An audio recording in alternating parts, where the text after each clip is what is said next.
ఈ సందర్భంగా కోరుకుంటున్నాం.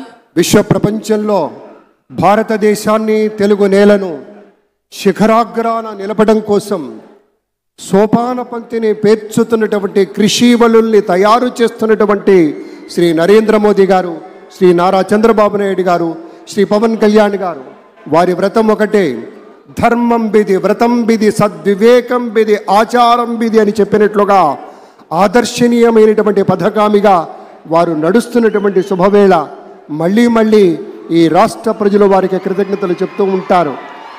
మన చంద్రబాబు గారు, మన పవన్ కళ్యాణ్ గారు ప్రత్యేకంగా కృతజ్ఞతలు చెప్పారు. అలాగే వేదికకి కుడివైపునున్నటువంటి ప్రముఖులు అందరి దగ్గరికి కూడా పేరు పేరున వెళ్ళి పలకరిస్తున్నటువంటి శుభవేళ. పద్మభూషణ్ మన megastar Chiranjeevi, megastar power star, అటు మెగాస్టార్ ఇటు పవర్ స్టార్. ఇది అరుదైనటువంటి చిత్రం. అలాగే మన పెద్దలు బాలయ్య బాబు గారు,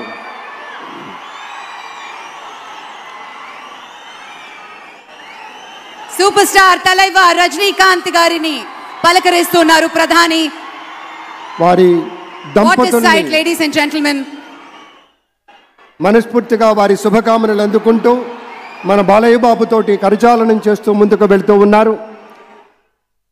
వేదిక మీద అందరినీ పేరున పలకరిస్తూ రజనీకాంత్ గారితో ప్రత్యేకంగా మాట్లాడుతూ ఉన్నారు. ఇది ప్రేమ, ఇది అభిమానం, ఇది వాత్సల్యం, ఇది కృతజ్ఞత, ఇది గౌరవం, అపారమైనటువంటి విశేష గౌరవంగా మనవి చేసుకుంటూ అద్భుతమైనటువంటి వారి యొక్క దిశానిర్దేశకత్వంలో, మహనీయులు శ్రీ నరేంద్ర మోదీ గారి యొక్క దిశానిర్దేశకత్వంలో మన ఆంధ్రప్రదేశ్ రాష్ట్ర ప్రభుత్వం అగ్రగామి రాష్ట్రంగా నిలుస్తుందనటంలో సందేహం లేదు. అక్కడ అమిత్ షా గారు, ఇక్కడ మన వెంకయ్య నాయుడు గారు పెద్దలు వారిని పలకరిస్తూ ఉన్నారు. శ్రీ నరేంద్ర మోదీ గారు, ఇది అవ్యాజ అనుబంధం. ఏళ్ల తరబడి భారతీయ జనతా పార్టీ పలకరింపుని మనంతా వీక్షిస్తూ ఉన్నాము. మన రామ్మోహన్ నాయుడు గారిని అందరినీ ప్రత్యేకంగా అభినందించారు మన ప్రధానమంత్రి వర్యులు. అందరికీ ధన్యవాదాలు. మన గవర్నర్ దంపతులకు కూడా కృతజ్ఞతలు చెప్తూ ఉన్నారు.